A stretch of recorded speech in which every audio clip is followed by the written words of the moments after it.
Thunder cracked over the city just as Clara Bennett spotted the boy standing alone in the flooded alley behind her shop. He could not have been more than 7 years old. His thin shoulders shook under a soaked wool coat, and his bare feet stood in a puddle that reflected the gray sky above him. He did not cry. He did not call for help. He simply stood there, staring at nothing, as if he had forgotten how to move. Clara set down the basket of thread she had been carrying and hurried toward him, her boots splashing through the rain. "Sweetheart, are you lost?" The boy flinched at her voice but did not run.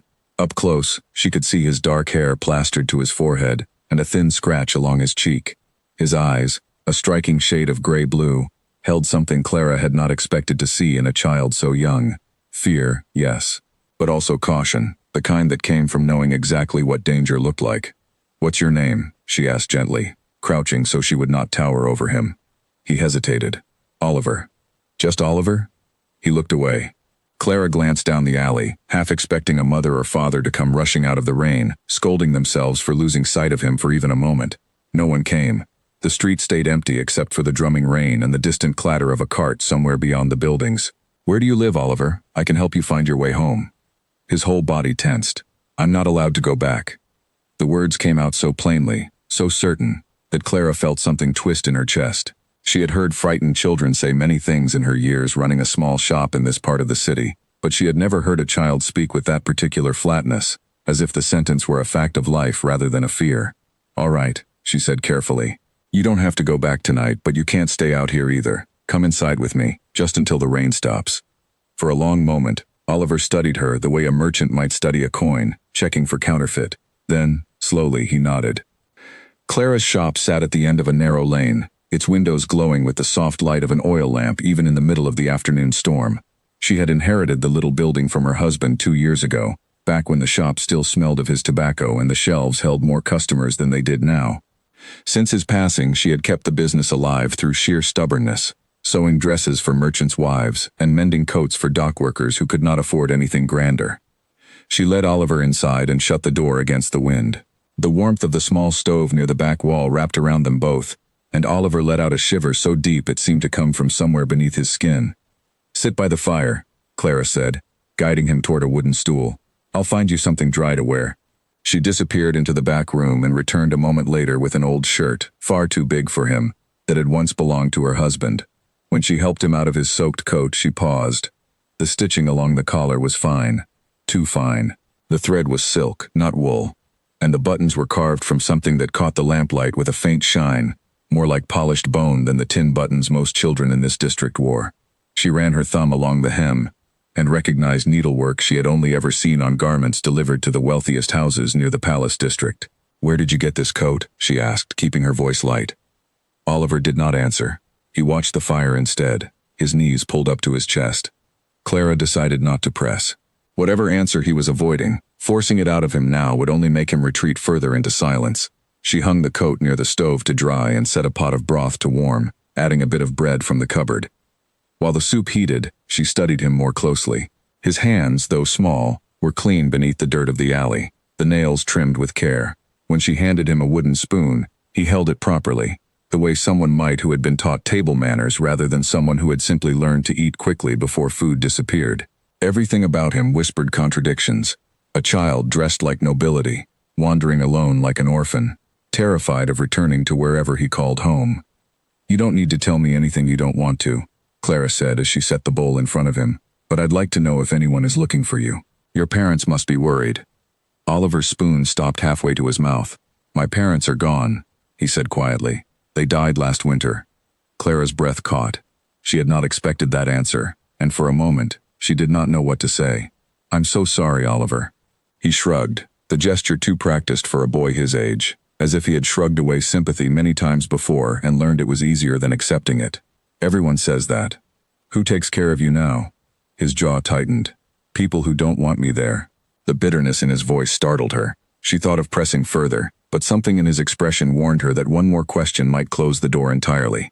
Instead, she let him eat in silence, watching the fire cast shifting light across his young face. When the storm outside showed no sign of ending, Clara made a decision that surprised even herself. "You can stay the night," she said. "Just one night. Tomorrow, if you still don't want to talk about home, we'll figure something out together. But you shouldn't be out in weather like this. Oliver looked up at her, and for the first time since she had found him, something in his expression softened, just slightly, like a door easing open a crack. Why are you being kind to me? The question caught her off guard. She considered it for a moment, before answering honestly. Because someone should be. Later that evening, while Oliver sat wrapped in a blanket by the fire, Clara moved quietly around the shop, tidying bolts of cloth she had left scattered from the day's work. She kept glancing at him, trying to piece together the puzzle he presented. A boy of clear, noble bearing, orphaned and terrified, wandering the poorest streets of the city without a single guardian in sight. It made no sense, and yet here he sat, undeniably real, undeniably frightened. "Do you have a favorite color?" she asked, if only to fill the silence with something gentler than her thoughts. Oliver blinked at the sudden question, as though no one had asked him something so simple in a long time. "Green," he said finally, "like the hills past the garden wall." "Which garden?" He caught himself, lips pressing shut, and looked down at his hands. Clara did not push further, though she noted the slip. A garden with walls tall enough to separate a child from hills beyond them was not the garden of an ordinary household. She busied herself instead with folding the last of the day's mending, humming softly under her breath, an old tune her mother used to sing while working the loom. Oliver watched her with quiet curiosity, some of the tension easing from his small shoulders as the melody filled the room. "You sew for a living," he said, not quite a question. "I do. Dresses, coats, mending, whatever keeps food on the table." "It's good work," he said solemnly, as though he had given the matter serious thought. "Better than sitting in rooms doing nothing." Clara smiled faintly at that, though something about the way he said it, with such weary certainty, told her he had spent far too many hours in rooms doing nothing, waiting for someone who never came. That night, Clara made a bed for him near the stove using a spare blanket and a cushion from her sewing chair. Oliver lay still, staring up at the ceiling, and Clara sat nearby mending a torn sleeve by lamplight, giving him the space to fall asleep without feeling watched. Just as she thought he had drifted off, his voice broke the quiet. "Will you make me go back tomorrow?" Clara set down her needle. "I won't make you do anything you're afraid of, but I also can't let a child wander the streets forever. We'll find the right answer together, I promise." He did not respond, but his breathing slowed, and within minutes, exhaustion pulled him into sleep. Clara watched him for a long moment, taking in the fine stitching of the shirt she had lent him now drying by the fire, the quiet dignity in how he held himself even in sleep, the scratch on his cheek that looked less like an accident and more like something he had earned running from someone. She did not know who this child was. She did not know why his coat carried threads meant for royalty, or why his voice broke when he spoke of home. But as the rain continued to hammer against her windows, Clara felt a certainty settle over her that she could not explain. Whoever Oliver truly was, and whatever he was running from, she was not going to send him back into the storm. The next morning came gray and quiet, the rain reduced to a light mist over the rooftops. Clara woke to find Oliver already awake, sitting by the cold stove with his knees drawn to his chest, watching the door as though he expected someone to burst through it at any moment. "Did you sleep?" she asked, stretching stiffly from the chair where she had dozed off. "A little," he admitted. She busied herself lighting the stove again and preparing a simple breakfast of porridge, glancing at him every so often. In the morning light, she noticed something she had missed the night before, a small emblem stitched discreetly into the inner lining of his coat, half hidden by the seam. It resembled a crest, though she could not place which family it belonged to. She decided against mentioning it. Not yet. As they ate, a knock sounded at the shop's front door. Oliver froze instantly, his spoon clattering against the bowl. His eyes went wide with a fear so immediate and complete that Clara felt her own pulse quicken in response. "It's probably just a customer," she said gently, though her voice wavered more than she intended. "Please," Oliver whispered, sliding off his stool and pressing himself against the wall farthest from the window. "Please don't let them see me." Clara looked between the door and the boy trembling against her wall, and in that moment she understood, with a clarity that unsettled her, that whatever Oliver was hiding from was far more serious than a simple family disagreement. Someone was looking for him, and judging by the terror on his face, he believed they had already found him. She moved toward the door slowly, her hand hovering over the latch, uncertain whether opening it would help the frightened child behind her, or destroy the fragile safety she had offered him just hours before. The knock came again, louder this time, and Clara's hand froze on the latch. "Miss Bennet? It's only Margaret from next door," a familiar voice called through the wood. "I saw your light burning half the night, and wanted to make sure everything was well." Relief loosened the knot in Clara's chest. She glanced back at Oliver, who had not moved from his spot against the wall, his small hands still gripping the edge of his blanket. She mouthed the words, "It's a friend," before opening the door just enough to greet her neighbor. Margaret Ellery stood on the step, a shawl pulled tight against the morning chill, her sharp eyes already drifting past Clara's shoulder into the shop. She was a kind woman, but curious in the way most people on their street were curious, and curiosity had a way of spreading faster than any storm. "I'm fine, Margaret, truly," Clara said, stepping slightly to block the view. "Just a restless night." Margaret's gaze lingered on the small shape crouched near the stove before Clara could fully close the gap. "Is that a child in there?" Clara hesitated only a moment before deciding the truth, or at least part of it, would serve her better than a lie easily discovered. "A boy I found lost in the storm yesterday. I'm looking after him until I can sort out where he belongs." "Poor thing," Margaret said, though her eyes narrowed slightly with interest rather than sympathy. "Whose child is he?" "I don't know yet."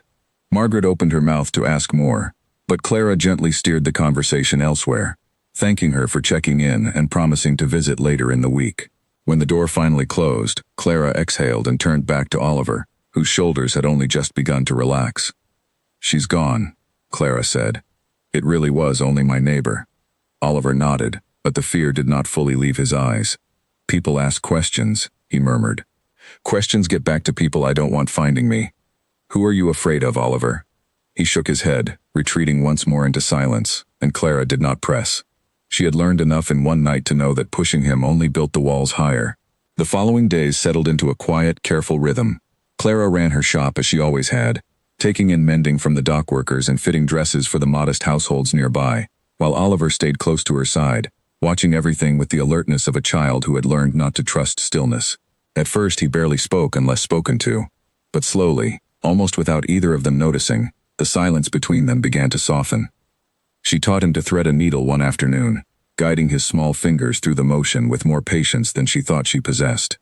He fumbled it twice before finally pulling the thread through cleanly, and the flash of pride on his face when he succeeded was unlike anything she had seen from him before. "You're a natural," she said, smiling. "No one ever let me try things like this," he admitted, still staring at the needle as though it were something precious. "They said it wasn't proper for someone like me." "Someone like you?" He caught himself again, the way he always did whenever a truth threatened to slip free, and busied himself instead with folding a scrap of fabric, badly, but with obvious effort. In the evenings, Clara began teaching him his letters, discovering quickly that he already knew far more than a street child would. He read simple words with ease, stumbling only on longer ones, and when she asked where he had learned to read, he simply said, "A tutor," before quickly changing the subject. Every clue only deepened the mystery. A tutor, fine silk stitching, a hidden crest in his coat lining, a garden with high walls. Whoever Oliver was, he had not always lived among the poor, and whatever had driven him into the storm-soaked alley where she found him, he clearly believed returning would be far worse than starving in the street. Word of the boy staying with the widow seamstress spread through the neighborhood exactly as Clara feared it would. Margaret, despite her promises of discretion, mentioned it to the baker's wife, who mentioned it to a fishmonger, who mentioned it to nearly everyone who purchased fish that week. By the fourth day, half the street seemed to know that Clara Bennett had taken in a strange, quiet boy who flinched at loud noises and never spoke of his family. "They say he's a runaway from one of the big houses," she overheard a woman whisper outside her shop window one afternoon. "Look at those clothes he arrived in. No poor family dresses their son like that." "Maybe he's stolen," another voice suggested. "Maybe the widow ought to be careful who she lets into her home." Clara's jaw tightened at the unfairness of the accusation, but she said nothing, focusing instead on her work and refusing to give the gossip any more fuel than it already had. Oliver, however, heard every word through the thin shop walls, and that night he barely touched his supper. "They think I stole something," he said quietly, staring at his bowl. "I didn't steal anything. This is just how I've always dressed." "I know," Clara said gently. "People talk when they don't understand something. It doesn't make them right. What if the talking reaches the wrong ears?" His voice cracked slightly. "What if someone tells the men looking for me?" Clara set down her spoon. "What men, Oliver?" He hesitated for a long moment, wrestling visibly with whether to trust her further. Finally, in a voice barely above a whisper, he said, "Soldiers. Guards. They wear dark blue coats with silver buttons, and they've been searching the city since I ran." A chill crept along Clara's spine. Dark blue coats with silver buttons were not the uniform of the city watch, whose colors ran plain brown and gray. That description matched something far grander, something belonging to a noble household with resources enough to send armed men combing the streets for a missing child. "Why are they searching for you if you're simply lost?" she asked carefully. "Because I'm not supposed to be lost," Oliver said. "I'm supposed to be locked away, where no one causes trouble asking about me." The words hung heavy in the small room.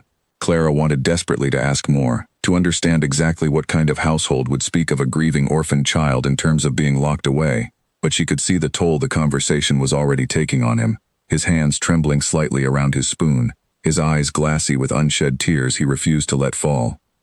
"You're safe here," she said instead, reaching across the table to still his shaking hands. "For as long as you need." Outside, unseen by either of them, the search for the Duke's missing grandson had grown far beyond a quiet inquiry. Posters bearing the description of a boy with dark hair and gray-blue eyes had begun appearing on notice boards near the market square, offering a reward for information leading to his return. Soldiers moved methodically through each district, questioning shopkeepers, inspecting alleys, showing the same sketch to anyone willing to look. At the grand estate beyond the city's northern gate, Duke Edmund Ashford stood at his study window, watching rain streak down the glass, his expression carved from stone. His steward, a narrow, calculating man named Gerald Whitmore, stood nearby delivering yet another report of failure. "Nothing, Your Grace. The boy has vanished entirely. Perhaps he's fallen into the river, given the storm that night." "Do not speak of my grandson that way," the Duke said, his voice low but sharp enough to make Whitmore flinch. "Widen the search. Every district, every alley. I want him found before the week is out." Whitmore bowed stiffly and departed, though something in his expression, a flicker of calculation rather than concern, lingered a moment too long before he closed the door. Back in the narrow lane where Clara's shop stood, none of this reached her ears yet. She only knew that a frightened boy sat across from her, more terrified of soldiers finding him than of anything the streets themselves might offer. And though she did not yet understand the full weight of what she had taken into her home, she understood enough to know that protecting him would not be simple. On the fifth night, Clara woke to the sound of muffled crying. She rose quickly from her bed and found Oliver curled tightly on his makeshift bed near the stove, his small body shaking, his face damp with tears he tried desperately to hide the moment he realized she had seen him. "I'm sorry," he whispered, wiping his face with the back of his hand. "I didn't mean to wake you." Clara knelt beside him without hesitation. "You don't have to apologize for that." "Bad dream?" He nodded, still trying to steady his breathing. "I dreamed I was back there, in the big house. Everyone was speaking about me like I wasn't in the room, deciding what to do with me the way they'd decide what to do with a piece of furniture that no longer fit anywhere." Clara pulled the blanket more securely around his shoulders and sat beside him on the floor, ignoring the ache in her knees from the cold stone. "That's not going to happen while you're here." "You don't know that," he said, his voice small. "You don't know how powerful he is." "Then tell me," Clara said gently. "Help me understand who I need to be careful of." Oliver hesitated, staring into the dying embers of the stove. "He controls half the kingdom's trade routes. Lords bow to him before they bow to almost anyone else. When he wants something found, it gets found. When he wants something forgotten, it gets forgotten." He swallowed hard. "I'm afraid I'm the second kind of thing to him. Something he'd rather forget exists, except that losing me makes him look weak in front of the other houses." The weight of those words settled uneasily in Clara's chest. She had cared for frightened children before, distant cousins and neighbors' sons left briefly in her charge, but she had never encountered a child who spoke of his own family with such clear-eyed, exhausted resignation. It was not the anger of a boy throwing a tantrum against strict parents. It was the quiet grief of someone who had already accepted that he was unwanted, and had simply stopped expecting anything different. "Whatever your grandfather is like," Clara said carefully, "you are not a piece of furniture, Oliver. You are not something to be found or forgotten. You're a little boy who deserves people who choose to keep you, not because they have to, but because they want to." Oliver looked up at her, his eyes searching her face as though checking whether she truly meant the words or was simply offering comfort the way adults often did. Whatever he found there seemed to satisfy him, because he leaned, just slightly, against her side, and stayed there until his breathing evened into sleep once more. The next morning, Clara made a decision. She could not keep guessing blindly about the danger surrounding Oliver, so during a brief errand to purchase thread, she stopped at the small stall of an old acquaintance, a retired clerk named Harold who had once worked in the records office and still kept his ear close to the workings of the noble houses. "Strange question," she said, keeping her tone light as she examined a spool of blue thread she did not need. Do you know of any noble family currently searching for a missing child? A grandson, perhaps? Harold's eyebrows rose with interest, though he answered without much hesitation, clearly eager to share what little gossip came his way. You mean the Ashford business? Whole city's talking about it. Quietly, of course. Duke Edmund Ashford's grandson went missing near a fortnight ago. Poor boy lost his parents last winter in that carriage accident on the northern road, and now he's vanished from the estate as well. Rumor says the boy ran off rather than be sent to some strict boarding house the Duke arranged. Clara kept her expression carefully neutral, though her heart pounded fiercely against her ribs. The Duke Ashford? The one who controls the trade routes through the Eastern Harbor? The very same. Powerful man. Not known for warmth, if the servants' talk is to be believed. Some say he barely looked at the boy even before the parents died. Too busy with politics and grief of his own, I suppose. Harold shrugged, clearly unaware of the significance his idle gossip carried. Why the sudden interest, Clara? Thinking of claiming the reward? Just curious, she said, forcing a small smile as she paid for the thread and hurried back toward her shop, her mind racing the entire way. Duke Edmund Ashford, the most powerful man in the kingdom, searching desperately for a grandson he had, by every account, barely acknowledged even before tragedy struck. It explained everything: the fine stitching, the hidden crest, the guarded silence, the terror of dark blue coats with silver buttons. It also explained why Oliver spoke of himself as something to be found or forgotten rather than someone to be loved. 2 more days passed in uneasy quiet. Clara noticed soldiers twice near the market square, their dark blue coats unmistakable even from a distance, and each time she hurried Oliver inside before they drew close enough to notice him through the window. He had grown thinner with worry, eating less, sleeping poorly, starting at every unfamiliar sound. On the 3rd evening, as Clara latched the shutters against the coming dusk, Oliver spoke without prompting for the first time in hours. "My grandfather is a very powerful man," he said quietly, staring at the floor. "That's why they're still looking. He doesn't like losing things that belong to him." Clara turned slowly, the shutter latch forgotten in her hand. Belonged to him? Oliver's eyes met hers, older and sadder than any child should be. "That's what I am to him. Something that belongs to the house. Not someone he actually wants." The quiet certainty in his voice broke something in Clara's heart, and in that moment, whatever caution she had maintained about the danger of harboring a nobleman's missing grandson dissolved entirely beneath a fiercer, simpler instinct. Whoever this powerful grandfather was, and whatever his household had done to make a child believe he was nothing more than property, Clara found herself unwilling to hand Oliver back without a fight. The pounding on the door came just after dusk, hard enough to rattle the small glass panes in their frames. Clara startled, her sewing needle slipping from her fingers and clattering onto the table.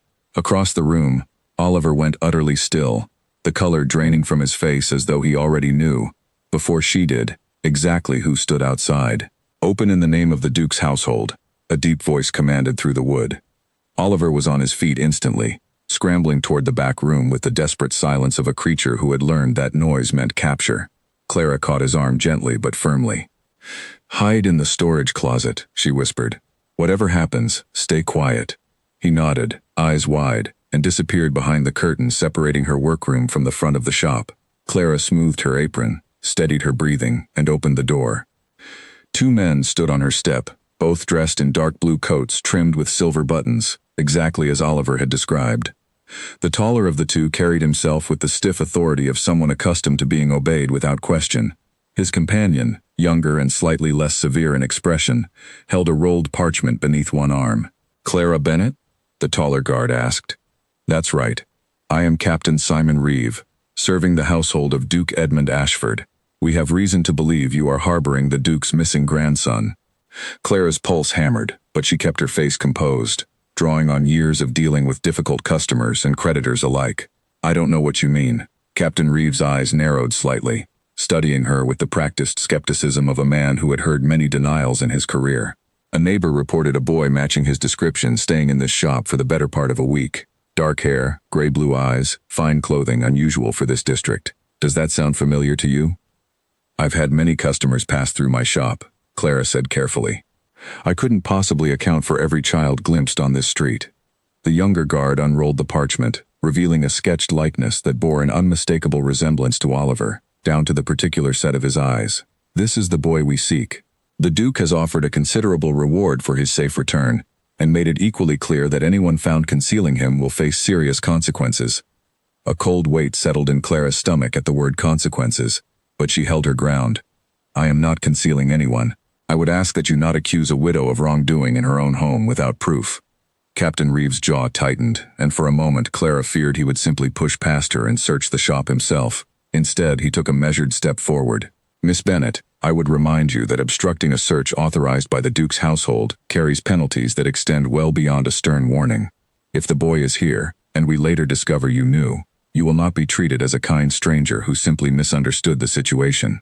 You will be treated as someone who deliberately kept a nobleman's heir from his rightful family. The threat landed exactly as intended, and Clara felt her carefully maintained calm begin to crack at the edges. She thought of Oliver crouched in the darkness of her storage closet, trembling at every word carrying through the thin wall, and something in her refused to simply hand him over to two armed strangers without understanding why he feared them so completely. Even if such a boy were here, she said slowly, choosing each word with care, what proof do I have that returning him to your household would be safe for him? He is clearly terrified of something, Captain. A frightened child does not run from a home that loves him.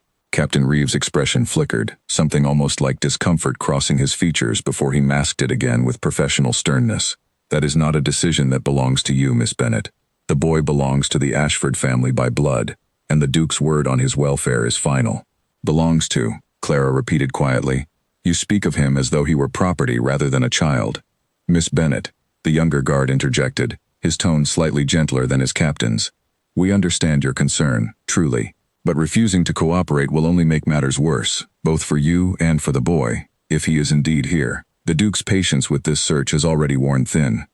Before Clara could respond, a small voice spoke from behind her. I'm here. She turned, heart sinking, to find Oliver standing at the edge of the curtain, his small chin lifted despite the fear plainly written across his face. He had clearly heard enough of the conversation to understand that his hiding was only endangering the woman who had sheltered him. Oliver, no, Clara whispered. They'll search the whole shop otherwise, he said quietly, not looking away from the guards. And you'll be punished for hiding me. I won't let that happen because of me. Captain Reeves' posture relaxed slightly with evident relief, though his expression remained guarded. There you are, young master. The entire household has been searching for you for nearly 2 weeks. I know, Oliver said, his voice steadier than Clara expected, though she could see his hands trembling at his sides. I ran because I didn't want to be found. Nothing has changed about that. That is not your decision to make, Captain Reeves said, though not unkindly. Come. The Duke will want to see you return safely, and Miss Bennet here has clearly been keeping you well cared for, which will be noted in our report. Wait, Clara said, stepping slightly between the guards and Oliver, despite every instinct warning her against it. Before you take him anywhere, I want to understand why a child would rather sleep in a storm-soaked alley than return to his own family's estate. That's not a small thing to overlook. Captain Reeves' eyes hardened. Miss Bennet, I would advise you not to interfere further in matters concerning a noble household. You have already sheltered the boy for far longer than most would consider wise. Continuing to obstruct his return could see you brought before the city magistrate on charges of unlawful concealment. Then bring me before the magistrate, Clara said, her voice steady despite the fear coiling in her chest. I would rather explain myself to a judge than hand a frightened child back into a house he fled without understanding why. The younger guard shifted uncomfortably, glancing between his captain and the boy standing so resolutely beside the woman who had sheltered him. Oliver, sensing the tension thickening in the room, spoke again before Captain Reeve could respond. She didn't do anything wrong, he said firmly. I came to her. I asked to stay. She only agreed because she's the first person who ever asked me what I wanted, instead of just deciding for me. His voice wavered slightly, but he pressed on. If you punish her for that, you'll be punishing the only kindness I've been shown since my parents died. Silence fell over the small shop, broken only by the crackle of the stove and the distant sound of rain beginning to patter against the windows once more.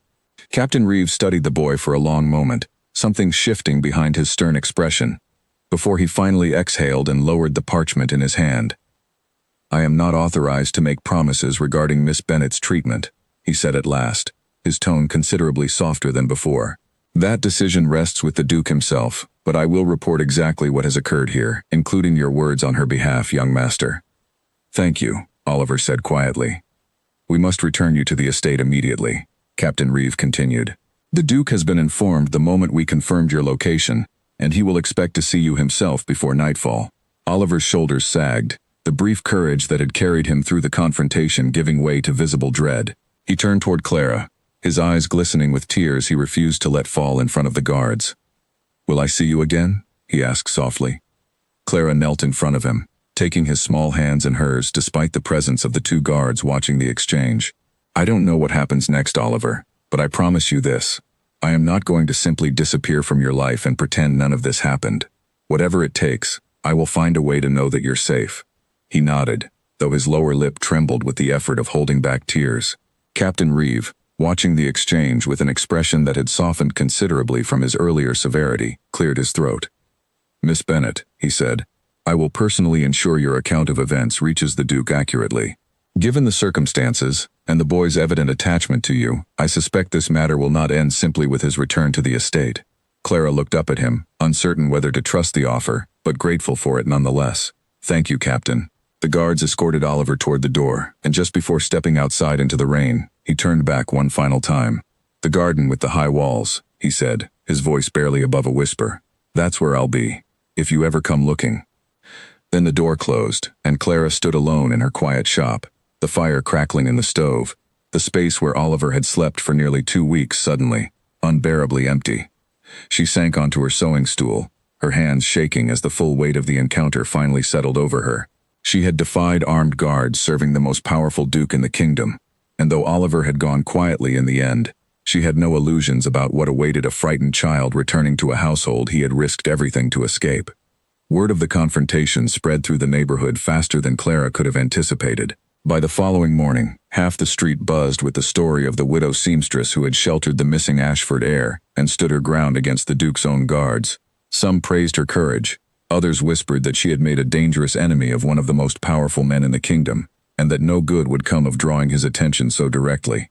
At the grand estate beyond the northern gate, Captain Reeve delivered his report to Duke Edmund Ashford exactly as promised, recounting not only the boy's location, but the full account of Clara Bennet's defiance and Oliver's impassioned defense of her character.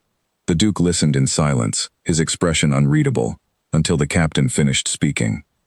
"The boy said this himself, that she was the first person to ask what he wanted?"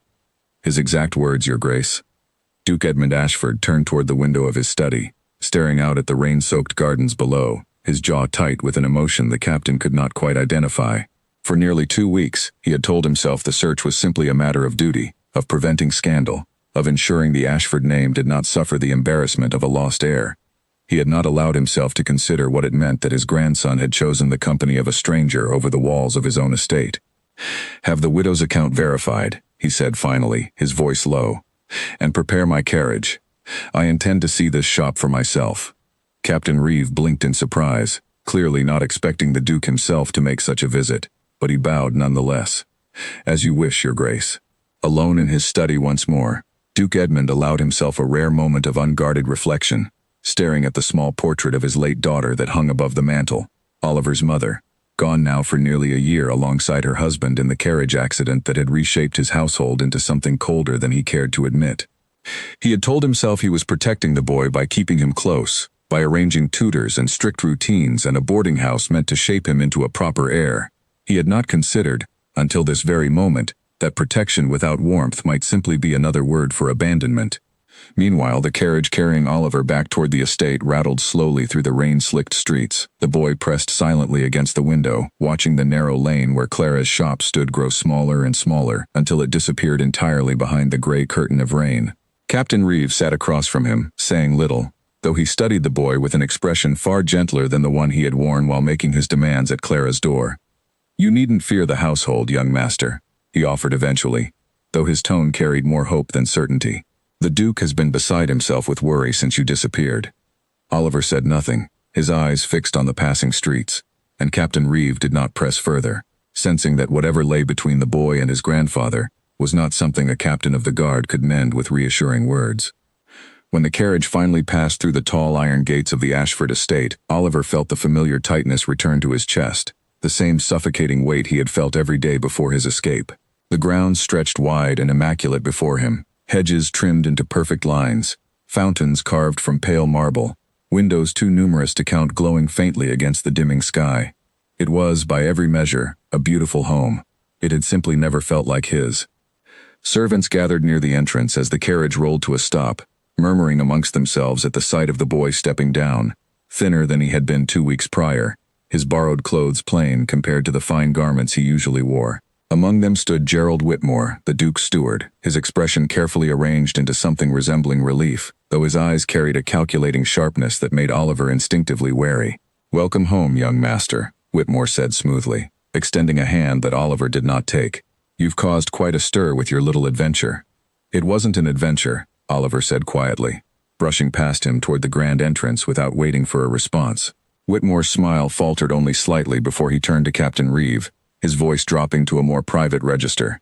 "I trust the woman who harbored him has been dealt with appropriately." "The Duke intends to visit her personally," Captain Reeve replied. Something flickered across Whitmore's face, gone almost as quickly as it appeared, but Captain Reeve, trained to notice such details, filed the reaction away without comment. He had served the Ashford household long enough to recognize when the steward's carefully composed expressions concealed something less than genuine concern.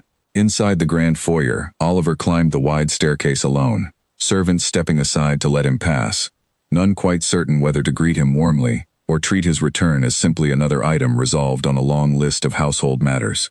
He reached his room, a large chamber with a bed far too big for a boy his size and windows overlooking gardens he was rarely permitted to enter unaccompanied, and sat on the edge of the mattress, staring at the wall.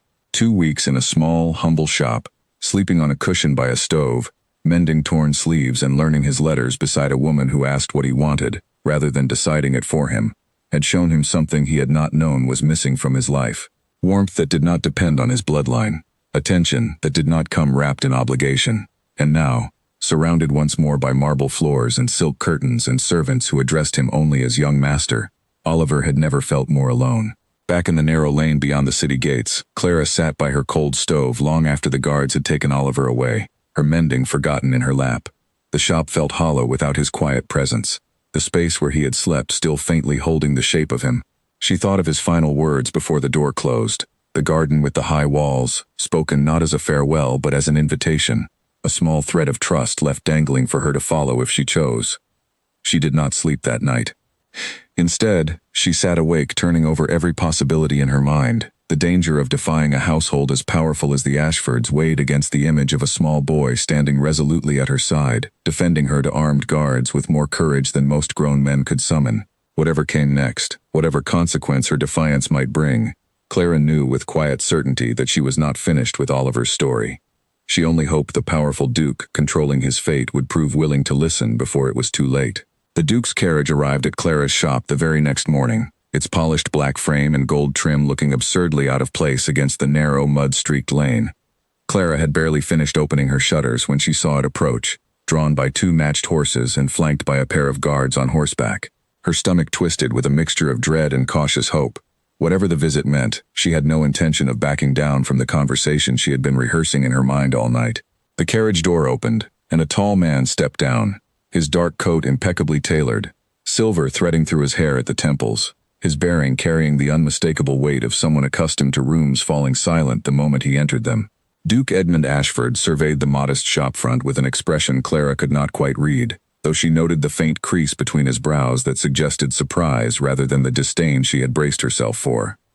"Miss Bennet," he said, his voice deep and measured, "I believe we have matters to discuss."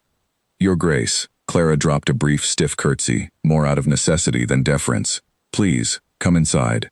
He followed her into the shop, ducking slightly beneath the low doorframe, and stood for a moment taking in the modest surroundings, the bolts of cloth stacked neatly along the shelves, the small stove still warm from the morning fire, the cushion near it where Oliver had slept for nearly 2 weeks.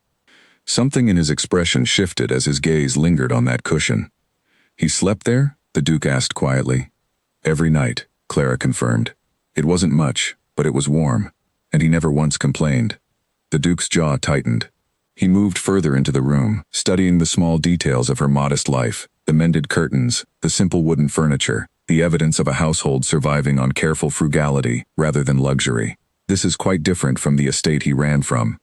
"Perhaps that's precisely why he ran," Clara said, unable to keep the edge from her voice. "Forgive me for speaking plainly, Your Grace, but I have spent 2 weeks with a child who flinched at loud noises, who spoke of himself as something to be found or forgotten rather than loved, who called his own grandfather's household a place he wasn't allowed to leave. That is not the fear of a boy running from comfort. The Duke's expression darkened, though not, Clara realized with some surprise, with anger directed at her. He turned toward the window, his hands clasped tightly behind his back. You believe I have mistreated my grandson. I believe, Clara said carefully, that a child does not run into a storm barefoot unless he believes the storm is safer than home. Silence stretched between them, broken only by the crackle of the stove. When the Duke finally spoke again, his voice had lost some of its commanding edge, replaced by something quieter, more uncertain. My daughter died a year ago, he said, along with her husband, in a carriage accident on the northern road. Oliver was left in my care, and I confess I did not know how to be what he needed. I buried myself in the business of running this household, in politics, in grief I never allowed myself to properly feel, and I arranged for tutors and routines and eventually a boarding house, believing structure would give him stability. Structure isn't the same as love, Clara said softly. The Duke turned to face her fully, and for the first time, Clara saw something raw beneath the composed exterior of one of the kingdom's most powerful men. Grief, guilt, and something that looked remarkably like shame. No, he admitted. I am beginning to understand that. He told me you spoke of finding him as though it were a matter of avoiding embarrassment, Clara said, choosing her words carefully but refusing to soften them entirely. Not because you missed him. The words visibly struck him, and he was quiet for a long moment before responding. I did not know how to grieve my daughter without also fearing what her loss meant for the family's future. Oliver became, in my mind, a duty to be managed rather than a boy to be comforted. I see now how that distinction must have felt to him.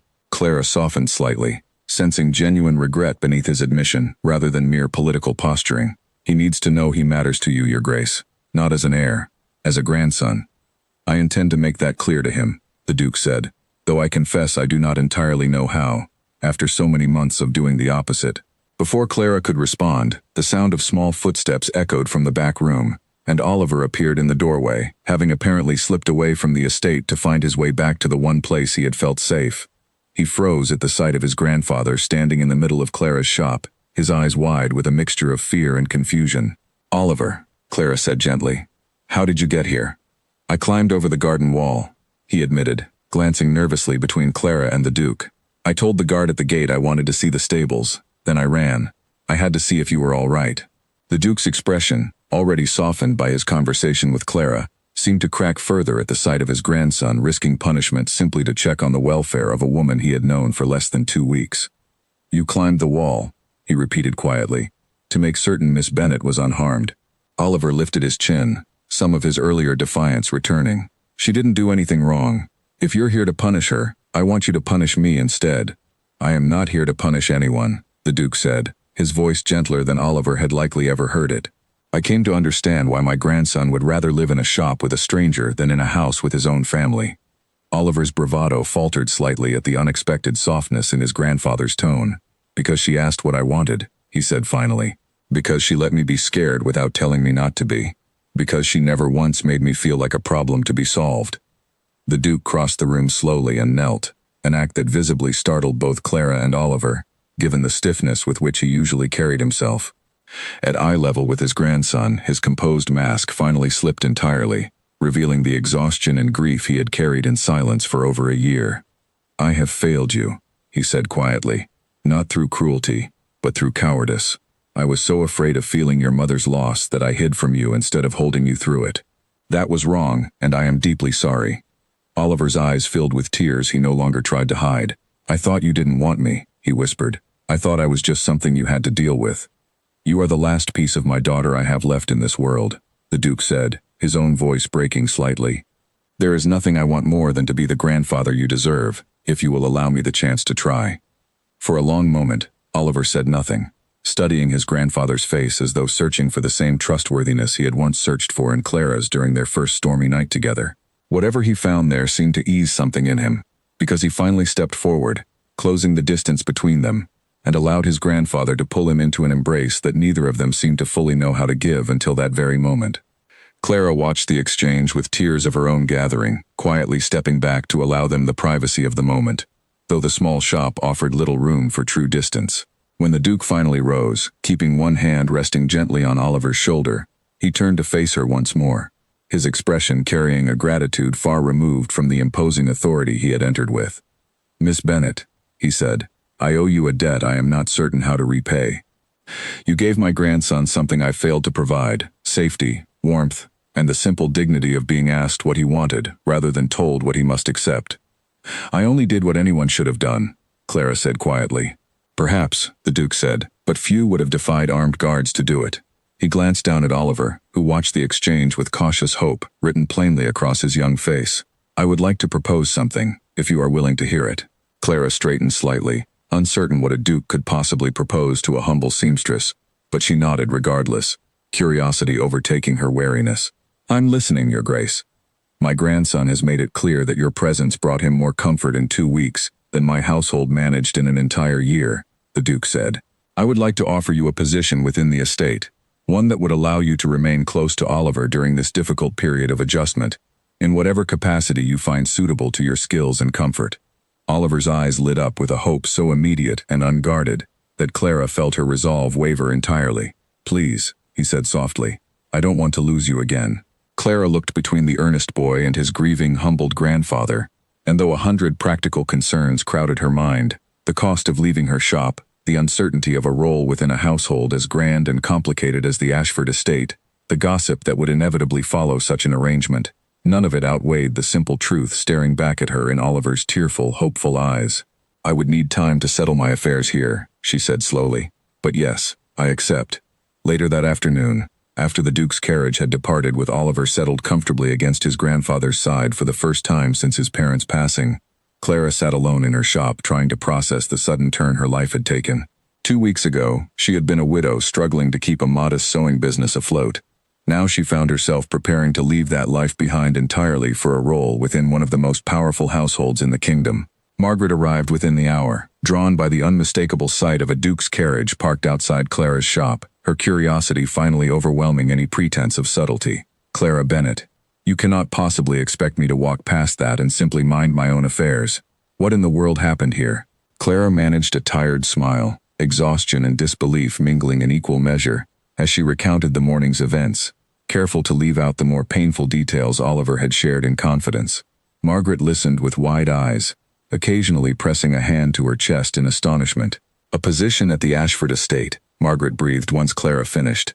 "Clara, do you understand what this means? The Ashfords are practically royalty in everything but name. This could change your entire life. It could also complicate it beyond anything I've managed before," Clara admitted. "I know nothing of noble households, of their politics, their expectations. I only know how to sew and how to care for a frightened boy who needed someone in his corner." "Perhaps that's exactly what a household like that needs," Margaret said gently. "Someone who cares more about the boy than the title attached to him." Clara appreciated the sentiment, though a quiet unease lingered beneath her excitement, a sense that not everyone within the Ashford estate would welcome a common seamstress stepping into such an unusual role. That unease proved well-founded.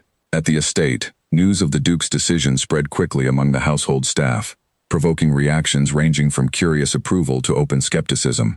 Gerald Whitmore, informed of the arrangement by a flustered junior servant, received the news with an outwardly composed expression that concealed a far sharper calculation churning beneath the surface. "A seamstress," he repeated slowly, testing the word as though it left a bitter taste. "The Duke intends to bring a common shopkeeper into this household, granting her influence over the young master's upbringing." "That's what I understand, sir," the servant confirmed nervously.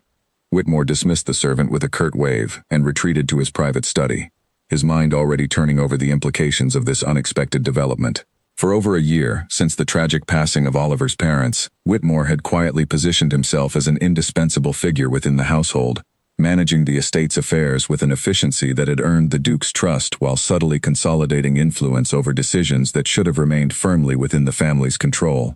A grieving Duke, distracted by politics and sorrow, made for an easily managed employer. A grandson raised at arm's length, dependent on tutors and routines rather than genuine familial guidance, made for a future heir who might, in time, prove equally malleable. Clara Bennet's arrival threatened all of it.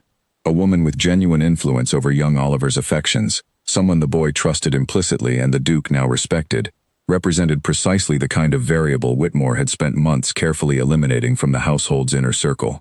If she settled into her new role successfully, She might notice discrepancies in the estate's accounts that Whitmore had taken great care to obscure. She might question decisions that served his interests rather than the family's. She might, in time, become exactly the kind of ally the Duke needed, and exactly the kind of obstacle Whitmore could not afford. He would need to act carefully, he decided, staring out at the rain-dampened gardens below his study window. A direct confrontation would only expose his hand prematurely, and risk the Duke's suspicion falling upon him instead. Better, he concluded, to let rumor and social pressure accomplish what open opposition could not, allowing the natural prejudices of noble society to do the work of discrediting the widow before she could fully establish herself within the household's trust. The relief that washed over Oliver's face was answer enough to confirm she had made the right decision, whatever complications might follow. The grand hall fell silent the moment Clara stepped through the doors, and she felt every eye in the room measure her plain dress against the silk and jewels surrounding her. 3 months had passed since she moved into the Ashford estate, settling into a small but comfortable set of rooms near Oliver's chamber, tasked officially with overseeing his education and daily welfare. The arrangement had flourished in ways Clara hadn't dared hope for. Oliver laughed more freely now, slept through the night without nightmares, and had even begun approaching his grandfather with questions and small requests, the wary distance between them slowly closing with each passing week. Tonight, however, marked her first formal appearance at one of the estate's gatherings, a dinner hosted to celebrate the autumn harvest and attended by several prominent noble families whose alliances mattered greatly to the Ashford household's political standing. Clara had dressed as carefully as her modest wardrobe allowed, though she knew instantly, walking into that glittering hall, that no amount of care could disguise the gulf between herself and the assembled guests. "Miss Bennet," a voice called out, smooth and deliberately carrying across the room. Clara turned to find a striking woman approaching, her golden hair arranged in an elaborate style, her gown a shade of deep emerald that caught the candlelight beautifully. "I've heard so much about you, Lady Constance Fairweather. I don't believe we've had the pleasure." "A pleasure to meet you, my lady," Clara said, offering a careful curtsy. Lady Constance's smile did not quite reach her eyes. The seamstress who charmed her way into the Duke's household, quite the remarkable story. "Tell me, is it true you once mended the young master's coat with thread meant for common laborers?" The question, delivered with feigned innocence, drew a ripple of quiet amusement from the nearby guests. Clara felt heat rise in her cheeks but kept her composure, recognizing the deliberate cruelty beneath the polite phrasing. "I mended what needed mending, my lady, with whatever thread was available at the time."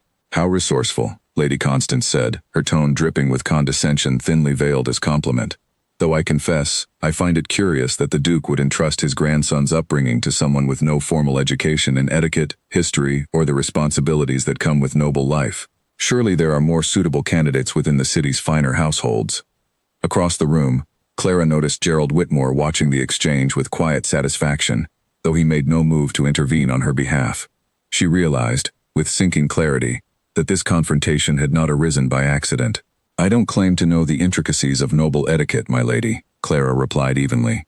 "I only know that Oliver was a frightened, grieving child who needed someone willing to listen to him, rather than simply instruct him. If that makes me unsuitable in your eyes, I accept the judgment, but I will not apologize for the care I've given him." A murmur passed through the surrounding guests, some clearly sympathetic to Clara's response, others exchanging skeptical glances that suggested the seeds of doubt Lady Constance had planted were already taking root. Before the tension could deepen further, a familiar small hand slipped into Clara's, and she looked down to find Oliver standing beside her, having slipped away from the children's table to witness the confrontation. "She's the reason I'm not afraid to sleep at night anymore," Oliver said, his young voice carrying clearly across the suddenly quiet hall. "She's the reason I trust my grandfather again. If none of you can see how much that matters, then maybe you don't understand what actually makes someone suitable to care for a child." Lady Constance's composed expression flickered with visible irritation at being challenged so directly by a boy barely old enough to attend such gatherings unaccompanied, but she recovered quickly, offering a tight smile. "How touching. Children do tend to form attachments easily, though such attachments rarely account for the practical realities of running a household as significant as the Ashford estate." "Practical realities," Clara repeated quietly, "such as ensuring a grieving child feels safe and valued? I would think that qualifies as quite practical, my lady." The exchange might have continued had Duke Edmund not chosen that exact moment to arrive at the gathering, his presence immediately commanding the attention of the entire hall. He took in the scene quickly, Clara's carefully controlled expression, Oliver's protective stance beside her, Lady Constance's thinly veiled hostility, and something in his own demeanor hardened noticeably. "Lady Constance," he said, his tone polite but unmistakably firm. "I trust you are enjoying the evening." "Immensely, Your Grace," she replied smoothly, though her eyes flickered briefly with unease. "We were simply discussing Miss Bennet's rather unconventional position within your household." Miss Bennet's position was decided by me, personally, after careful consideration, the Duke said. "I would appreciate it if my guests refrained from questioning decisions that fall entirely within my own household's affairs."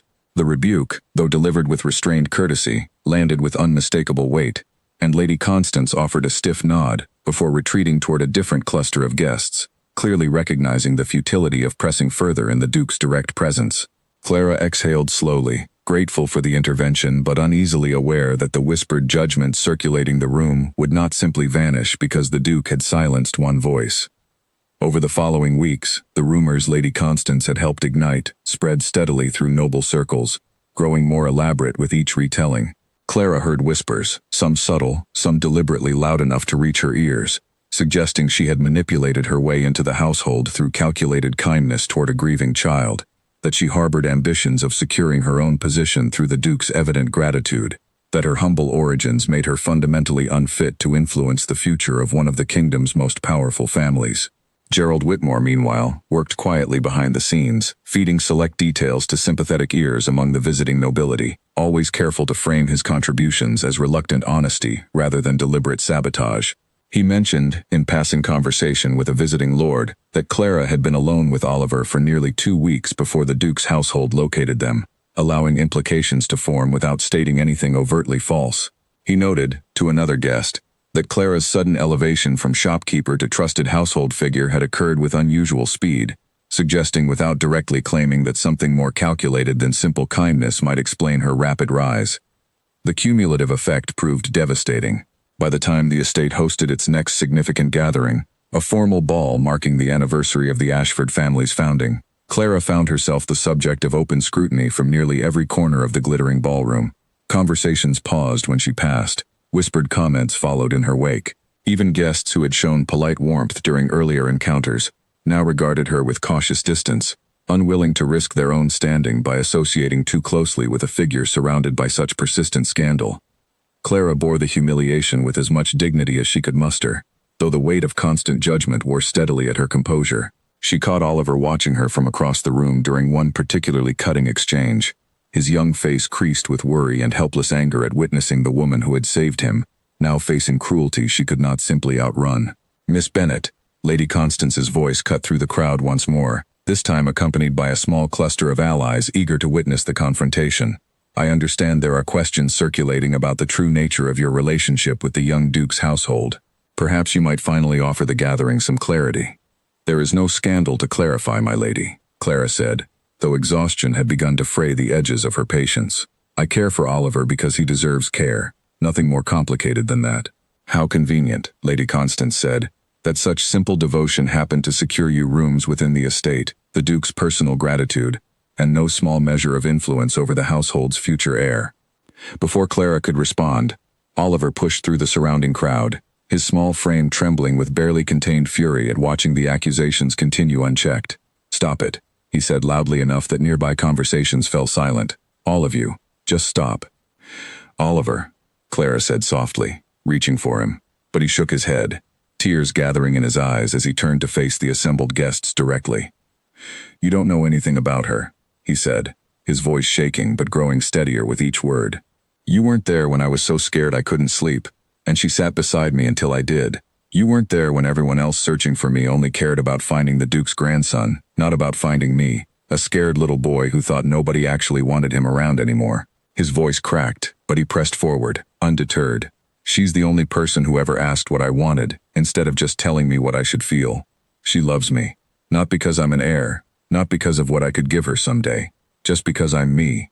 And if that makes her unsuitable in your eyes, then I don't want to be part of whatever world thinks that's true."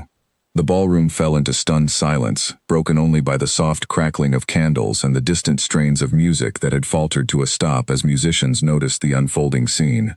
Lady Constance, for the first time since the confrontations began, appeared genuinely uncertain how to respond, her carefully constructed composure faltering under the weight of a child's unguarded, heartfelt declaration. Duke Edmund Ashford, who had been observing the exchange from across the room, finally stepped forward, his expression carrying a controlled fury Clara had not witnessed since the day he first learned of Oliver's disappearance. "I believe," he said, his voice carrying easily across the silent ballroom, "that my grandson has said everything necessary regarding this matter. I would add only this.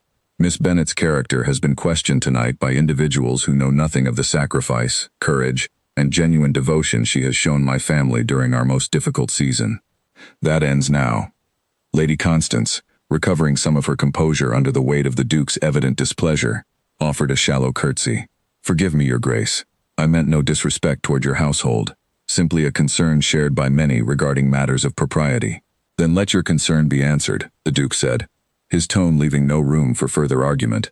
"Miss Bennet remains within this household for as long as she chooses to stay, and any further questioning of her character will be understood as a direct affront to this family's honor."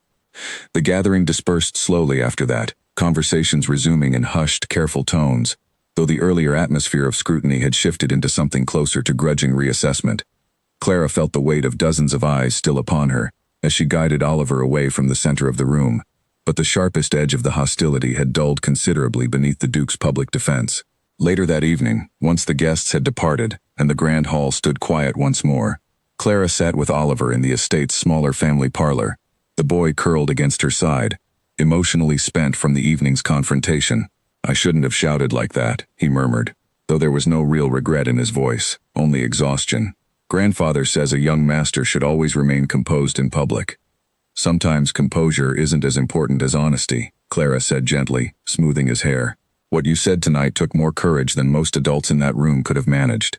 "I meant every word," he said quietly. "You do love me, not because you have to, because you chose to." "Every single day," Clara confirmed, pressing a kiss to the top of his head.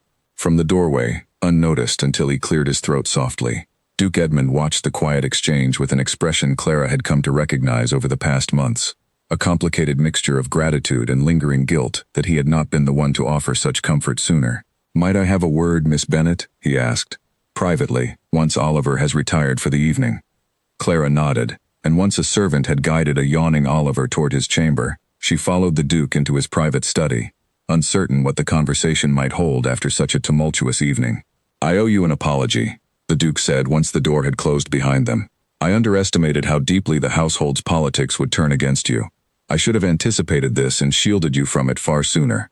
"You defended me tonight," Clara said. "That matters more than you might realize." "It should not have required a child's tears to prompt that defense," he said, his voice heavy with self-reproach. "I have spent this evening reflecting on how similar my failure with Oliver was to my failure in protecting you from tonight's cruelty. I see difficulty and retreat into duty rather than confronting it directly. That is a habit I intend to break." Clara studied him for a long moment, seeing beneath the composed authority of a powerful duke the same uncertain, grieving man who had knelt before his grandson in her humble shop months earlier. "Perhaps," she said carefully, "the household's politics aren't entirely to blame for tonight. Lady Constance's hostility felt too precise, too well-informed, to have arisen naturally from simple gossip." The Duke's expression sharpened with sudden attention. "What do you mean?" "Details about the timing of my arrival, the exact circumstances of Oliver's disappearance, phrased always just carefully enough to suggest wrongdoing without stating anything false outright," Clara said. "That kind of precision suggests someone within this household fed those details to her deliberately." The Duke's jaw tightened, and Clara watched a familiar name form behind his eyes, even before he spoke it aloud. "Whitmore." "I have no proof," Clara said quickly. "Only a feeling I cannot ignore. Feelings, Miss Bennet, have proven remarkably reliable where you are concerned," the Duke said grimly. "I intend to look more closely into my steward's recent conduct. If my suspicions prove correct, tonight's humiliation will not be the only injustice uncovered." Elsewhere in the estate, Gerald Whitmore stood alone in his private study, a glass of wine untouched on his desk, replaying the evening's events with growing unease. He had expected Lady Constance's confrontation to weaken Clara's standing within the household, perhaps even prompt the Duke to reconsider her position entirely. He had not anticipated Oliver's impassioned defense turning the entire gathering's sympathy so decisively in her favor, nor the fierce protectiveness the Duke had displayed in response. Worse, he had noticed the pointed look the Duke exchanged with Clara as they departed the ballroom together, a look that suggested suspicion rather than simple gratitude. Whitmore had spent months carefully covering the discrepancies he had introduced into the estate's financial records, small diversions here, inflated expenses there, all carefully disguised beneath layers of legitimate household spending. If the Duke's growing trust in Clara led him to examine those records more closely, with her practical, detail-oriented eye assisting the search, Whitmore's careful work risked unraveling entirely. He would need to move more decisively, he realized, staring into the dark garden beyond his window. Subtle rumor and social pressure had failed to remove the obstacle Clara Bennett represented. Something more permanent would be required, though he had not yet decided what form that action might take. Whatever path he chose, he understood with growing certainty that time was no longer working in his favor. The Duke's investigation into his steward's conduct began quietly, but it did not stay quiet for long. Within days of the ball, Duke Edmund Ashford summoned a trusted accountant from outside the household, a meticulous man named Peter Langley who had served several noble families as an independent auditor, known for his discretion and thoroughness. Clara, given her keen eye for detail honed through years of managing her own small business accounts, assisted where permitted, cross-referencing household expenses against records she had noticed seemed unusually inconsistent during her months living at the estate. "Look here," Clara said one afternoon, pointing to a ledger spread across the study desk. "This entry for garden renovations in early spring lists an amount nearly triple what similar work cost the estate the previous year, yet the gardens show no evidence of expanded work being completed." Langley examined the entry closely, nodding slowly. "You have a sharp eye, Miss Bennett. This pattern repeats itself throughout the records, small inflated expenses across dozens of categories, none large enough individually to draw immediate suspicion, but substantial when considered together. Over the following 2 weeks, the investigation uncovered a pattern of quiet financial manipulation stretching back nearly 18 months, coinciding almost exactly with the period following the deaths of Oliver's parents. Whitmore had used the Duke's grief and distraction as cover, gradually diverting funds into accounts disguised beneath legitimate-sounding household expenses, building a considerable personal fortune while presenting himself as the estate's most reliable and indispensable servant. More troubling still, Langley uncovered evidence suggesting Whitmore had actively worked to keep the Duke isolated from outside counsel during his period of grief, discouraging visits from trusted family friends, delaying correspondence that might have offered alternative perspectives on managing both the estate and young Oliver's upbringing. The strict boarding house arrangement that had ultimately driven Oliver to run away had, Langley discovered, been recommended almost entirely by Whitmore himself, framed to the grieving Duke as the most responsible path forward while conveniently ensuring the boy remained distant enough from the estate's daily affairs to avoid noticing any financial irregularities as he grew older. He was building a house of cards, Clara said quietly, once Langley finished presenting his findings to the Duke, positioning himself as indispensable while quietly working to keep you isolated and Oliver distant, all while draining the estate's resources beneath layers of manufactured legitimacy. Duke Edmund's expression had grown increasingly grim throughout the presentation, the full scope of his steward's betrayal settling over him like a physical weight. "And the rumors spread about you, Miss Bennett. Lady Constance's sudden hostility." "Confirmed as well, Your Grace," Langley said. Several of the estate's junior staff, questioned discreetly, recalled Whitmore engaging in private conversations with Lady Constance's household staff in the weeks preceding the harvest dinner. The details shared appear to align precisely with the accusations later leveled against Miss Bennett. The Duke rose from his desk, his composed authority momentarily giving way to genuine fury. "Summon Whitmore to this study immediately. I want him to answer for every piece of this deception directly." Gerald Whitmore arrived within the hour, his expression carefully arranged into professional concern, though something in his eyes flickered with wariness the moment he registered the presence of both Langley's ledgers spread across the desk, and Clara standing quietly beside the Duke's chair. "You summoned me, Your Grace." "Sit down, Whitmore," the Duke said, his voice dangerously calm. "We have matters to discuss regarding the household's finances, and regarding certain conversations you conducted with Lady Constance Fairweather's staff prior to the harvest dinner."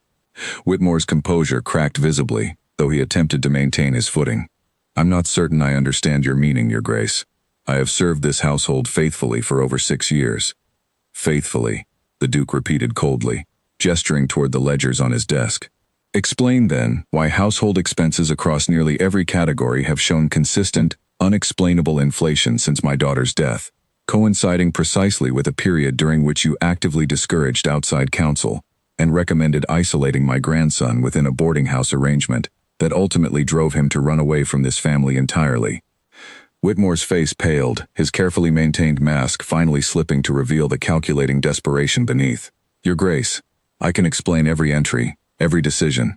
I acted only in the family's best interest during a period of profound difficulty. The family's best interest, Clara said quietly, unable to remain silent any longer. Or your own. Whitmore's eyes snapped toward her, the professional courtesy he had always extended in public finally dissolving into open contempt. You understand nothing of what this household required during that period. The Duke was consumed by grief, incapable of managing even the simplest decisions. Someone needed to maintain order. Order that conveniently filled your own pockets, Langley interjected, while isolating a grieving man from the support that might have helped him actually recover, and separating a traumatized child from any genuine comfort during the most difficult period of his young life. The accumulated weight of the evidence, combined with Whitmore's inability to offer any credible defense, left the steward with nowhere to retreat. Duke Edmund rose slowly from his chair, his expression carrying a controlled fury far more unsettling than open shouting would have been. You will vacate this estate by morning, he said. Every asset traced to your fraudulent dealings will be recovered through whatever legal means necessary, and I will personally ensure that no noble household in this kingdom extends you employment again once the truth of your conduct becomes known. Whitmore's composure finally shattered entirely, desperation creeping into his voice as he realized the full scope of consequences bearing down upon him. Your Grace, please. 6 years of service should account for something. 6 years of manipulation, the Duke corrected coldly, should account for exactly the consequences you now face. Guards will escort you from the premises. This conversation is finished. As 2 guards entered to escort the former steward from the study, Whitmore cast one final, venomous glance toward Clara before being led away, though she met his gaze without flinching, whatever intimidation he intended falling flat against the quiet confidence she had built over months of proving her place within the household, through action rather than words. In the days following Whitmore's dismissal, the full consequences of his deception continued unfolding. Langley's thorough audit revealed accounts hidden under false names, properties purchased through intermediaries, and a pattern of deception far more extensive than the initial discovery had suggested. The Duke pursued legal action through the kingdom's magistrates, determined not simply to remove Whitmore from his household but to ensure the stolen funds were recovered, and the former steward faced full accountability for his betrayal. Word of the proceedings reached even the narrow lane where Clara's old shop still stood, now tended by Margaret, who had agreed to look after the modest business while Clara settled into her new life at the estate. When Clara visited during a rare quiet afternoon, Margaret greeted her with the same warmth she always had, though her eyes carried unmistakable amazement at how dramatically circumstances had shifted since that stormy night months earlier. The whole city is talking about it, Margaret said, settling across from Clara at the small table where they had shared countless quiet conversations over the years. The widow seamstress who exposed a corrupt steward and won the heart of the kingdom's most powerful duke. You've become something of a legend, Clara. Clara laughed softly, still adjusting to the strangeness of her new circumstances. I never intended any of this. I only meant to help a frightened child find his way home. Sometimes the smallest kindnesses become the largest turning points, Margaret said. You should be proud of what you've built, even if it wasn't the path you originally set out to walk. Clara glanced around the familiar shop, memories of Oliver's first frightened days settling comfortably alongside the newer memories of laughter and healing that had followed. I don't think I'll ever fully leave this place behind, she admitted. It's where everything began. Then don't, Margaret said simply. Keep it as it is, a reminder of where you came from, even as you build something new at the estate. There's no rule saying you must choose one life entirely over the other.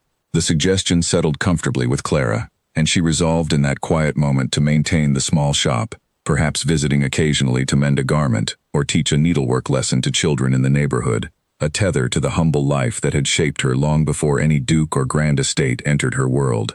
News of Whitmore's dismissal and the fraud uncovered beneath his years of careful manipulation spread through noble circles nearly as quickly as the earlier rumors targeting Clara had. This time, however, the narrative shifted decisively in her favor. Word emerged of her role in identifying the financial discrepancies, of her steady defense against Lady Constance's public accusations, of the quiet dignity she had maintained throughout months of scrutiny that would have driven many others away entirely. Duke Edmund, determined to correct the public humiliation Clara had endured, arranged a formal gathering specifically to address the matter directly before the same noble circles that had witnessed her earlier mistreatment. Standing before an assembled hall considerably more attentive than the one that had greeted her with suspicion months earlier, the Duke spoke with unmistakable conviction. "Several months ago," he began, "many of you witnessed accusations leveled against Miss Clara Bennett, questioning her character, her motives, and her suitability to remain within this household. I stand before you today to correct that injustice publicly and completely.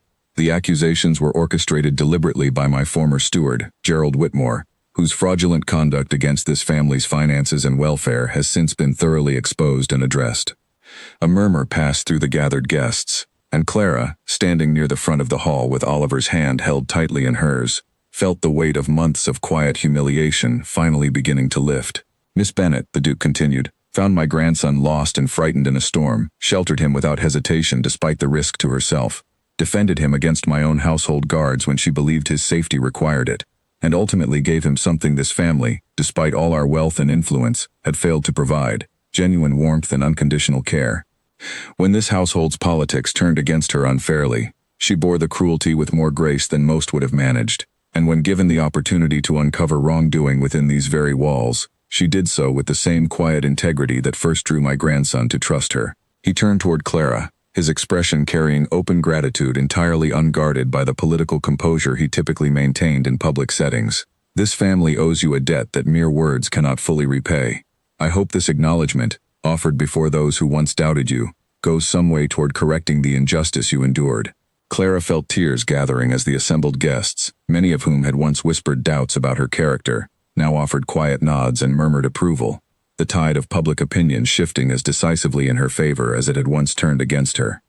Lady Constance, present among the gathering, offered a stiff but genuine curtsy in Clara's direction, a silent acknowledgement of the earlier cruelty she had helped inflict.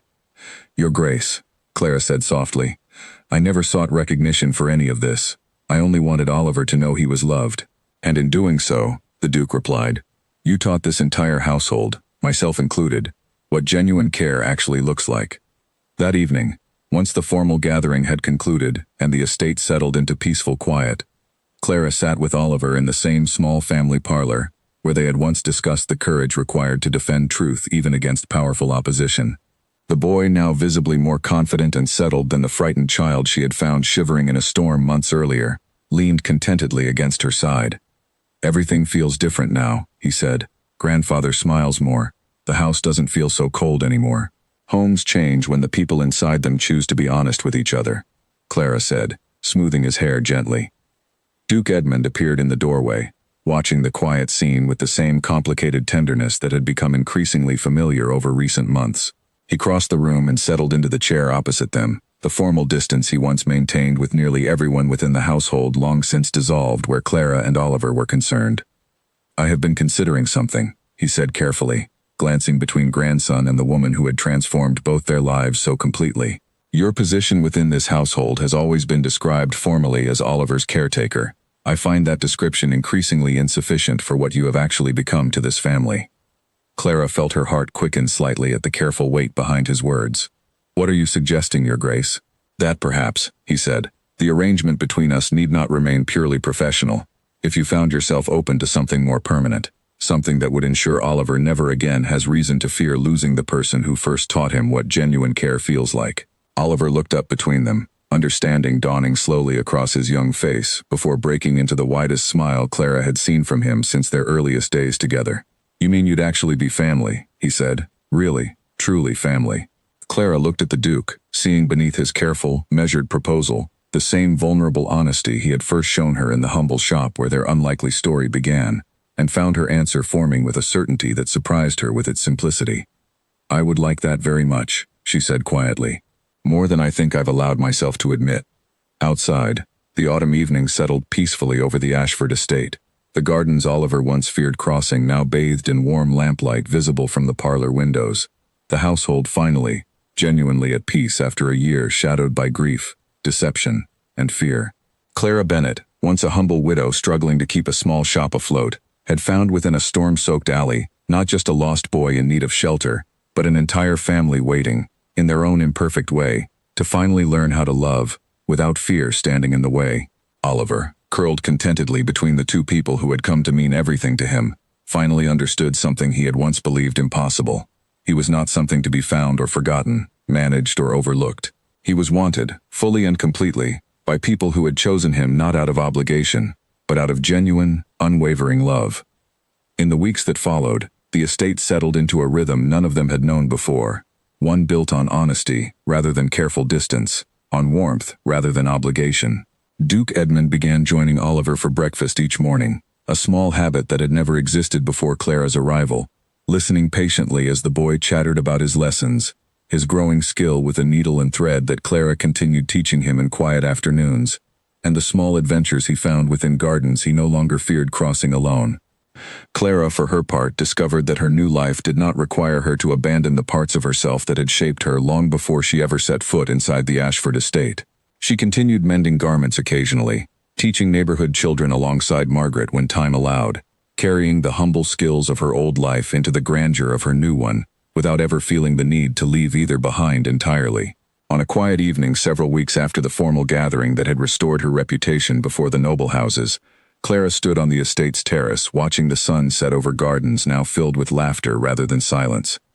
Oliver ran along the garden paths below, no longer the frightened, guarded child who had once flinched at every unfamiliar sound, but a boy secure enough in his own belonging to simply enjoy the last golden light of an autumn evening. Duke Edmund joined her at the railing, his presence no longer carrying the stiff formality that had once defined every interaction between them.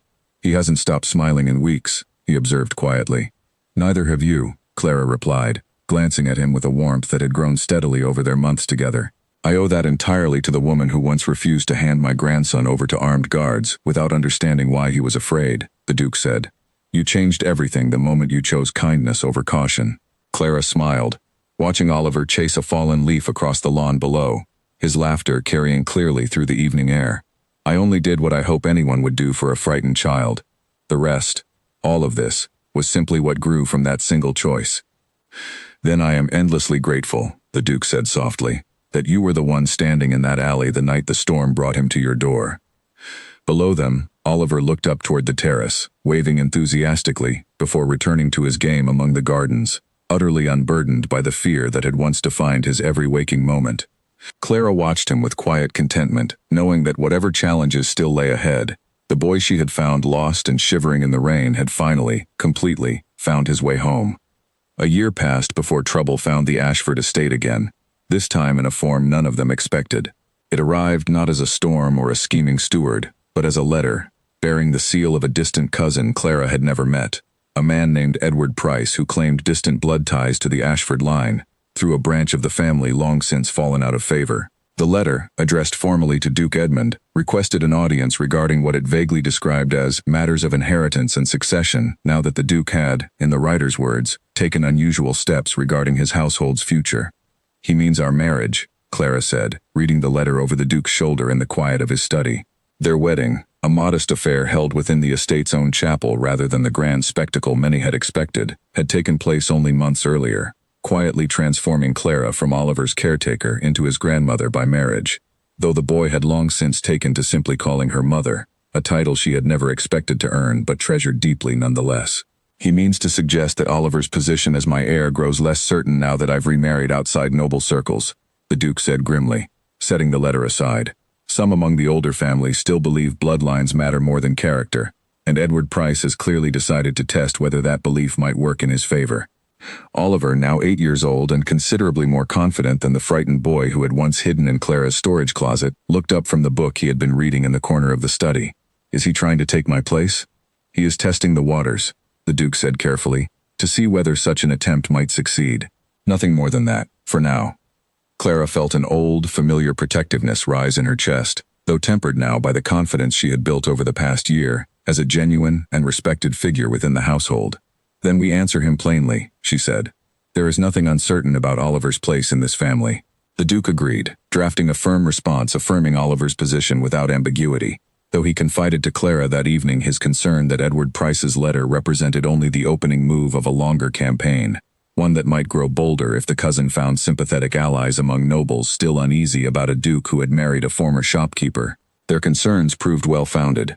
Over the following months, whispers began circulating once more through noble circles, this time questioning not Clara's character directly, but the legitimacy of Oliver's claim as heir, given the unconventional nature of his grandfather's remarriage. Edward Price, emboldened by the quiet support of a handful of traditionalist families, began appearing at gatherings the Ashford household also attended, Always polite, always careful in his phrasing, yet steadily working to plant doubt about whether tradition had been properly honored. Clara, drawing on lessons learned from her earlier confrontation with Lady Constance, refused to let the whispers unsettle her composure this time.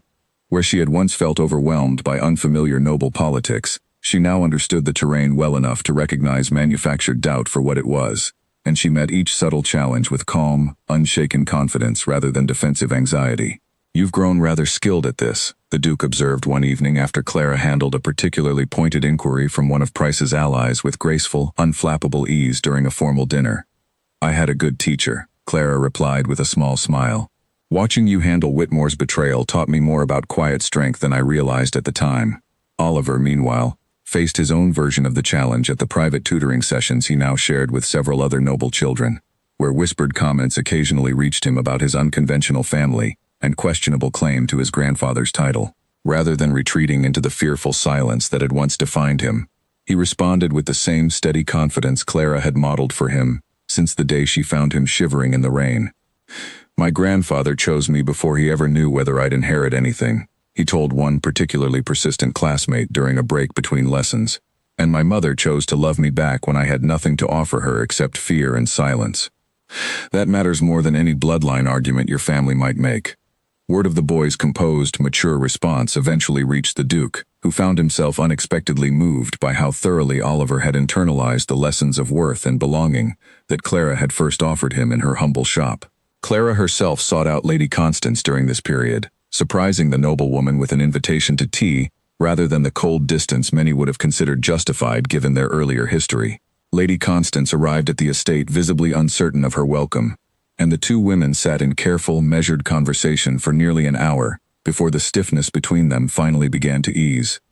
"I confess I expected you to refuse any invitation from me for the rest of your life," Lady Constance admitted, turning her teacup slowly in her hands. "I was cruel to you when you had done nothing to deserve it. You believed you were protecting something you valued," Clara said, without excusing the hurt those months had caused. "I've learned enough about noble politics now to understand how easily fear disguises itself as propriety. I would rather build something better between us than carry old grievances forward." Lady Constance studied her for a long moment, something like genuine respect settling into her expression. "Oliver is fortunate to have you. I see that clearly now, whatever doubts I once carried." The conversation marked a quiet turning point, not simply in Lady Constance's willingness to refuse Edward Price's overtures, but in the broader shift of noble opinion that gradually followed her example. Where scandal had once clung to Clara's name, genuine respect began replacing it, earned not through her marriage to the Duke, but through the steady, unwavering character she had demonstrated across every trial the household had faced. The situation reached its resolution not through confrontation, but through an unexpected turn of circumstance. During his continued efforts to build support among traditionalist nobles, Edward Price made the mistake of approaching Lady Constance Fairweather, hoping her earlier hostility toward Clara might translate into sympathy for his cause.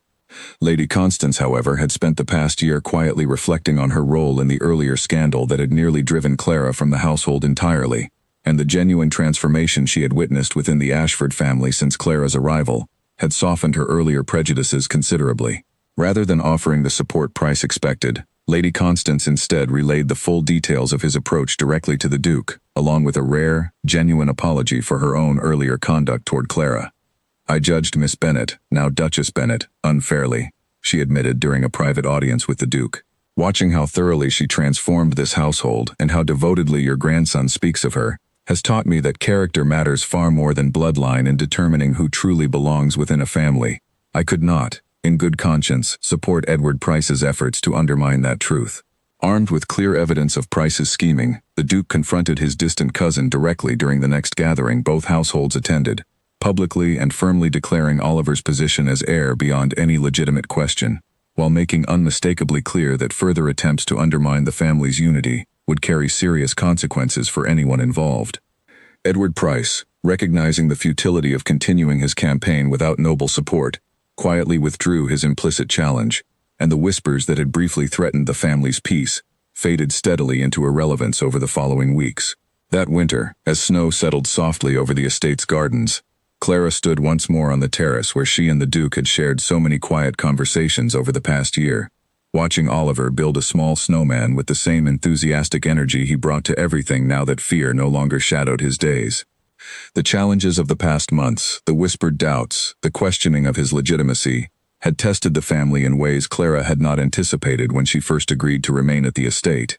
Yet, they had emerged from each trial steadier and more unified than before. "Do you ever think about that night in the storm?"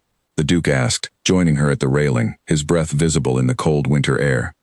"Often," Clara admitted. "I think about how close I came to simply walking past that alley, assuming someone else would help him.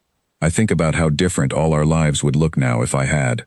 "I think about it too," the Duke said quietly, "though I confess my thoughts run more toward gratitude than regret. Whatever brought you to that alley at exactly the right moment, I will spend the rest of my life thankful for it." Below them, Oliver looked up from his snowman, waving enthusiastically before calling out an invitation for them both to join him in the garden. Clara laughed softly, taking the Duke's offered hand as they made their way down toward the snow-covered lawn. Ford, the boy who had once believed himself unwanted, now secure in the knowledge that he belonged, fully and completely, to a family that had chosen him not out of obligation or bloodline, but out of genuine, unwavering love that had proven strong enough to weather every storm that followed.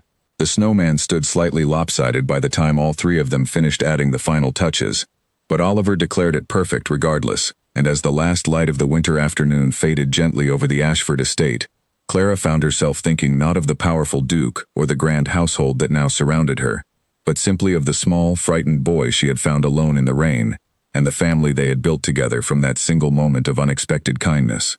That evening, once Oliver had been tucked warmly into bed, tired and happy from his afternoon in the snow, Clara returned to the terrace alone for a few final quiet minutes beneath the darkening sky.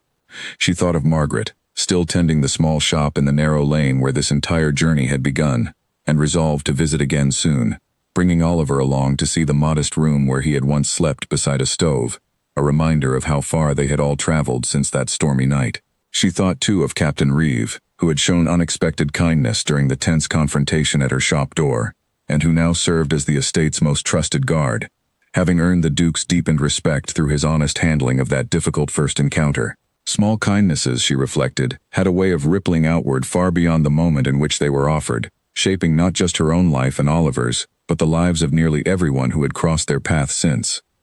The Duke joined her once more, wrapping a warm shawl around her shoulders against the evening chill. "Regretting the cold?" he asked with a faint smile. "Never," Clara said, leaning into his side. "Just grateful. For all of it. The storm, the fear, even the difficult months that followed. Every part of it led us here." "To this exact moment," the Duke agreed, standing together, watching over a boy who finally knows, without question, that he is loved. Below them, snow continued falling softly over the quiet gardens, blanketing the estate in gentle white, and Clara allowed herself, for the first time in longer than she could remember, to simply rest in the certainty that whatever challenges still lay ahead, she would face them surrounded by a family strong enough and honest enough to weather anything together.